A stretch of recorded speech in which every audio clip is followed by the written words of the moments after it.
Chers amis, je suis ici avec Guillaume qui habite à Macao et on va parler français et anglais. Il va nous expliquer, on va tout vous expliquer. Alors, bonjour Guillaume, comment ça va? Bonjour Marc, ça va très bien, merci. Alors, on parle en français ou en anglais? On peut commencer en français, ouais.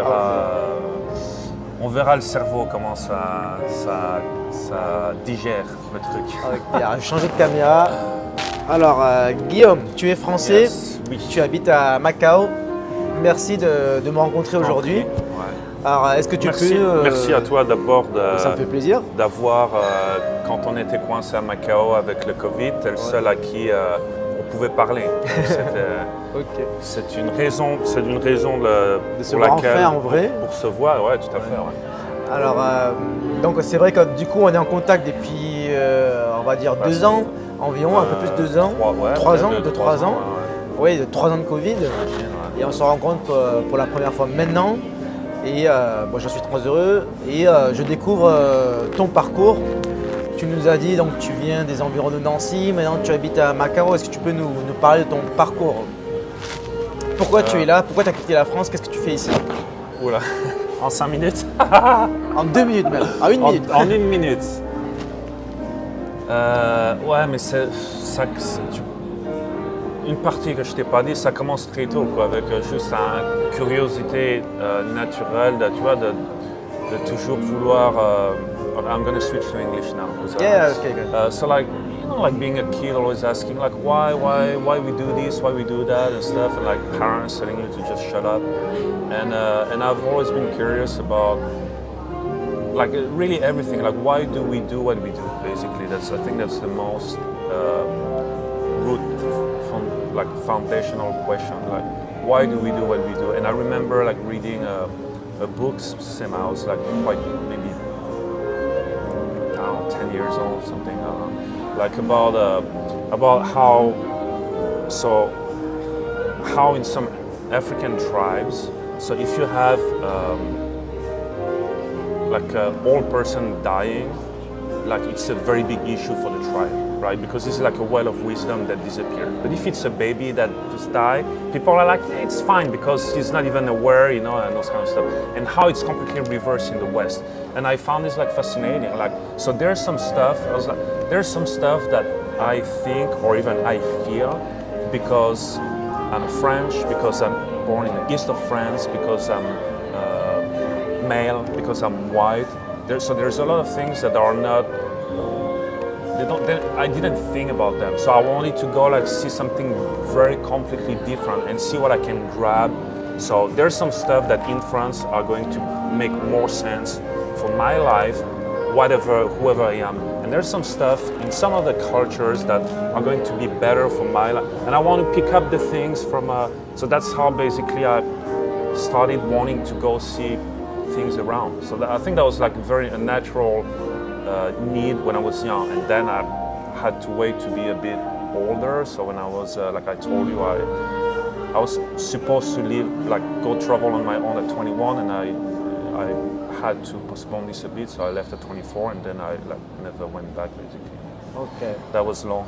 So now you find like Macao to be in line with your values. You're happy here. What makes you happy here that you don't find in France? So something that may sound very strange to, like if people in France are gonna see that, they're gonna find it really strange, which is like freedom. Like basically my day is very free. And why is my day very free? Is because like I was able very easily here to build a company, open a company. It's more business friendly here. It's business friendly. The culture, people are like hardworking. They don't complain. They always try to find solutions. So like if you're willing to work and build your skills, and there's a lot of opportunities. There's a lot of reasons. Like everything is closed. The transport. There's a lot of things that usually in Asia, my experience is that things are being built for like activity. So and then if you're not lazy, if you like to make stuff happen, it's just much easier. So this, and why Macau? I mean, Macau was an accident at first, but then it's my day-to-day life is very, like I was saying, like first I don't have to. I work because I want to. I don't have to, and then like I live in the south. 5 minutes, I'm in the mountain, like running. 5 minutes, I'm at the beach, swimming in the sea. 10 minutes, I'm in the north of Macau, like driving my motorbike in the north, having some authentic How would you Vietnamese food. define what you're doing in a few words, like for people to understand if you're working or not and so on, how you are so free? Would you say that you are kind of independent financially and you're looking for a place where you can feel free and at home, and that's Macau? Sorry, can you just... I mean, like, how do you define your job, your activity, what you're doing now? Yeah, so when I arrived in Macau, I played like music for a few years. So I still make money from this, like royalties, because we like compose and release stuff. And then that started to be a bit tiring, dealing with a lot of people. So I started like building software. So and I was stuck here during COVID, so I took the chance also to build some apps for the Mac that I wanted to use for my own, and I couldn't find anybody like who did them. And then I released that, and then so people pay every month. There's about 200 people around the world who pay every month to use the apps. So that's the main thing. And there's also one local client. So like when people, I try to take as few as possible, like those kind of jobs, because it's a bit tiring, like custom thing. And then usually they have a lot of restrictions, especially like if you work in casinos, there's security and stuff. So I try to take as little as possible. So I have one now, a custom like a client here that I help half a day a week to do their like custom development thing. And most of your work is online. Most of So it actually is you online. could choose to live almost anywhere in the world, but Yeah. you like Macau here, you're fine. That's my place now. Like the investment of like learning the language. I mean, there's a whole bunch of plus. I mean, it gives you access to China, which is huge. Like you want cold places, hot places, the sea, mountain. China is just It's very diverse. You have there's something for everyone here in exactly China. food. I mean, if you like it, it's like it's fantastic. A lot of different type of food. So. It's very hard not to. I think it's very hard not to find something that fits your need. Around here. So I have a question about your identity, because now you asked to switch to English. You told me before that you left France a long time ago. You're not used to speak French every day a lot anymore. So you're kind of losing your French. Do you feel like you're losing your identity? I mean, like what I told you before, like I never really feel. I don't really. I try to. There's like, for example, what kind of friends I have. Like, there's a lot of things that I care about people's values. I don't really care about like if they're white, black, Asian, tall, women, men. So, like, I never really felt, I guess, like I'm French. Or I'm just someone who does stuff. I'm someone who like learns stuff and does stuff and work hard to have fun, like trying to build skills that I'm interested in rather than I have to. And so now you define yourself as like a international guy who lives in Macau, and that's it. I will have to think about this. Yeah. Do you miss France? Do you miss like the villages, the landscape, the culture, the people?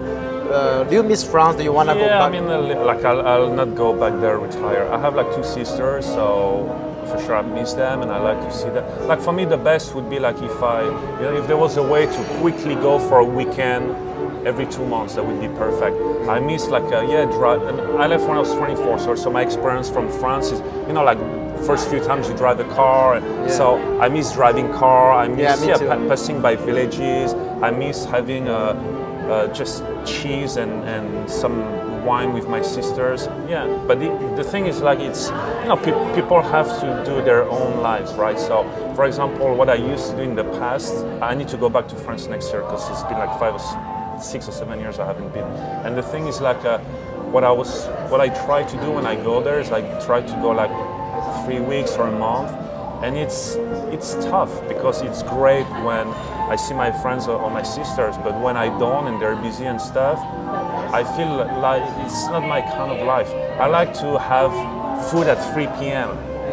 Like, if you're not in Paris, like forget it. Even 2 p.m. you can't. I like to go. I don't know. I have like a dinner with a friend. I go pass by the supermarket at like 1 a.m. That's it. Like friends, forget it. Sunday, forget it. So I like it. Life is very painful for me. You feel like in France, life is painful. Everything is limited. Everything is regulated. Definitely. And everything is harder. Yeah. So you miss the freedom here. That's why here, I mean, like here you see more opportunities in everything. You feel like you can do anything. You cannot sleep. You can go to the supermarket, do your groceries at 4 in the morning, or you can eat some stuff at 5 in the France, morning. you cannot. So that's. You mostly miss families and friends in France. That's all. You're just happy here. So thank you very much. You're welcome. That's a nice interview improvisé. Merci. And I hope to catch up soon. Yes, thank you. Bye.